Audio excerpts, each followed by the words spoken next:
तो शंकराचार्य जी एक जगह भिक्षा मांगने के लिए भिक्षाम दे, छोटी सी लड़की अंदर जाकर मम्मी से कहती है, माँ दरवाजे पर कोई संत आया भिक्षा मांग रहा है।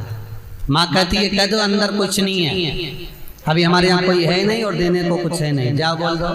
लड़की ने जाकर कहा, बाबा जी हमारे यहाँ कोई है नहीं और देने के लिए भी कुछ नहीं है। बाबा जी बोले, बेटा ऐसा मत कहो, कुछ ला दो। बेटी फिर अंदर गई। माँ दरवाजे पर संत खड़ा भिक्षा मांग रहा है, कुछ दे दो। माँ कहती है, मना कर दिया ना, मना कर दे, नहीं है कुछ भी, जा। बेटी फिर गई, बाबा जी हमारे यहाँ कुछ भी नहीं है। संत ने कहा, जगत गुरु शंकराचार्य जी बोले, बेटा यहाँ की झाड़ू लगाकर कचरा दे दो।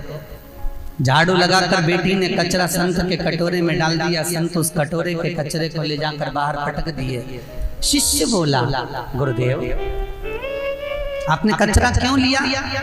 जगत गुरु शंकराचार्य जी कहते हैं, मैंने कचरा इसलिए लिया क्योंकि इसकी माँ ने बेटी को सीख दी कि मना कर दे दरवाजे पर जाकर कि कुछ नहीं है।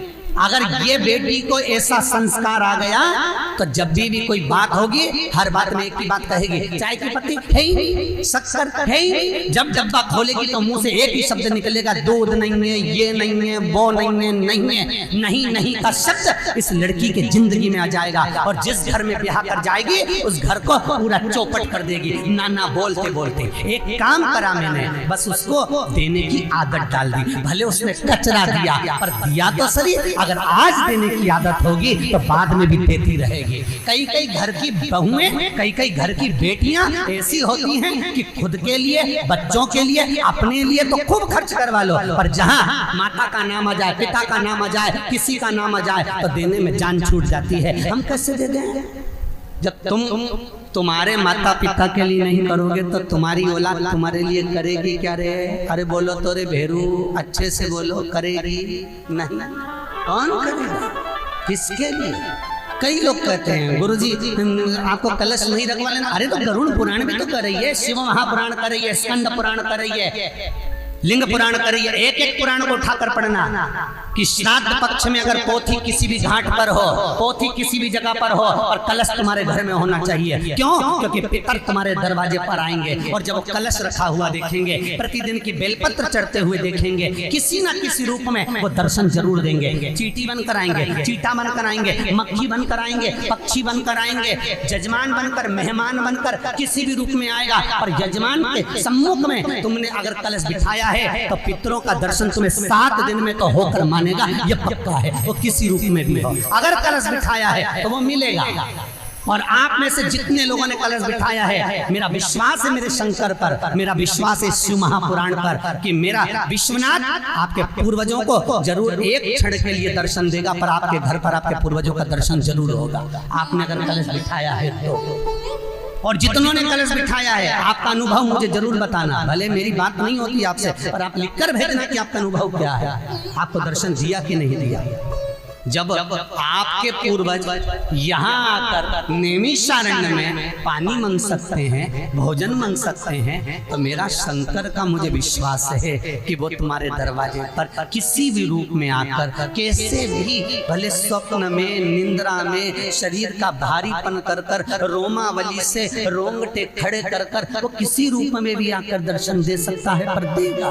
क्योंकि वो आहूत, वो पितर आज आपसे भाग लेकर जा रहे हैं।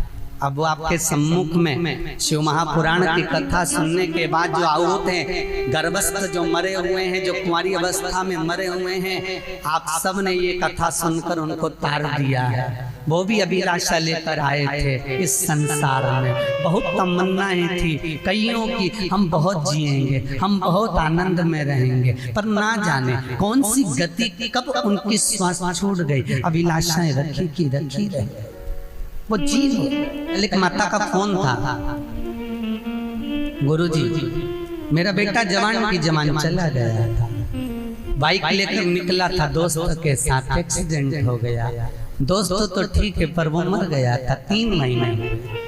मैंने कलश रखा है गुरुदेव, पर उसकी याद बहुत आता था। बड़ा स्मार्ट था, पढ़ा लिखा था, इंजीनियरिंग कर चुका था गुरुदेव, एक ही लड़का था। मैं उसके लिए क्या कर सकती हूँ? मेरा एक ही पुत्र था, मैंने कहा माँ आपने उसके लिए कलश रख दिया, कथा सुन रही हो, बेलपत्र चढ़ा रही हो। एक माँ 9 महीना गर्भ में रखकर जिस बच्चे को संभाल कर रखती है, उसने अगर उसका शव देखा है तो उसके प्राण कैसे चले ना गए। अगर तूने देखा है तो बस वो भाव रखकर तूने अगर बेलपत्र चढ़ा दिया, तेरा बेटा भटकेगा नहीं। मुझे मेरे शंकर पर विश्वास है, मेरे शिव पर मुझे भरोसा है,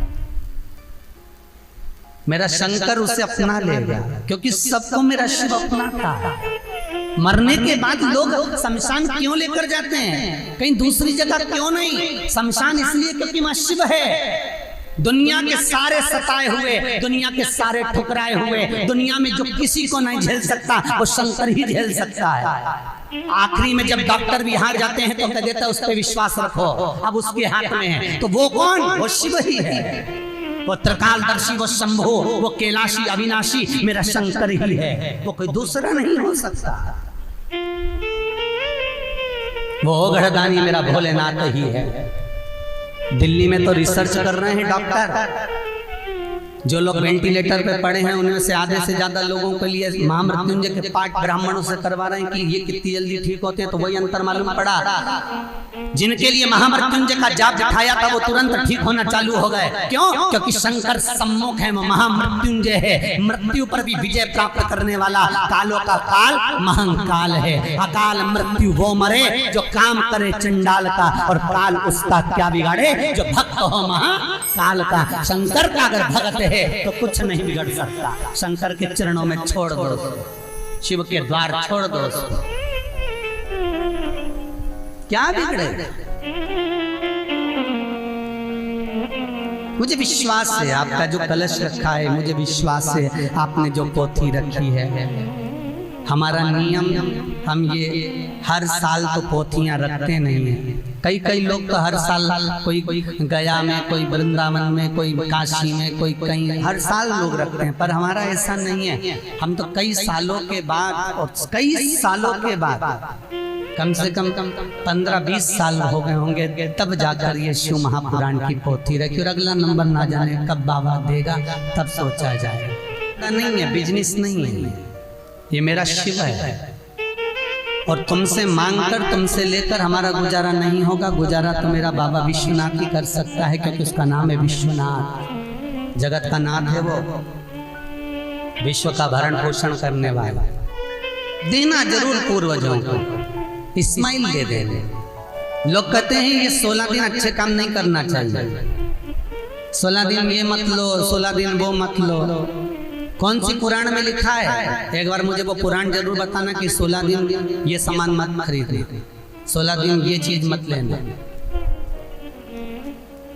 क्योंकि शिव महापुराण में और शास्त्रों में वर्णन आता है कि 16 दिन श्राद्ध के हैं, ये पूर्वजों के हैं। आप पूर्वजों का नाम लेकर, अपने पितरों का स्मरण कर कर, तुम्हारी मर्जी पड़े वो खरीदो, तुम्हारी मर्जी पड़े वो लाओ, पर सबसे पहले उन पूर्वजों को सम्मान पूर्वक वो वस्तु समर्पित कर दो कि आपकी है, आपको संभालना है, आपने दी है, आपके द्वारा आई है। पूर्वज खुश होंगे। तुम्हें बढ़ता हुआ देखकर तो पितर खुद आशीर्वाद देते हैं। कौन माँ होगी जो अपने बच्चे को बद्दुआ देगी? कौन पिता होगा जो अपने बच्चों को बद्दुआ देगा? अगर माता पिता अपने बेटे को गाली भी देते हैं, बद्दुआ भी देते हैं, तो बाद में रोते हैं, आंख में से आंसू निकलती है। एक माँ अपने बेटे को चिल्ला देती है तो बाद में रोती है। अगर माँ अपने बच्चों पर हाथ उठा देती है तो बाद में रोती है।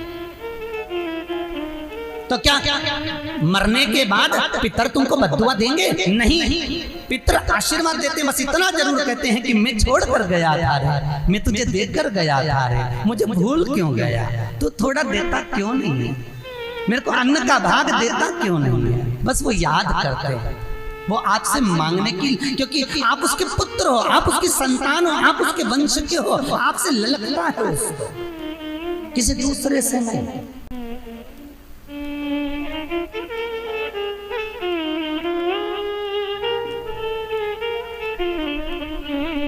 प्रेम दीजिए, भले कोई किस भाव से आए उसका आदर हो।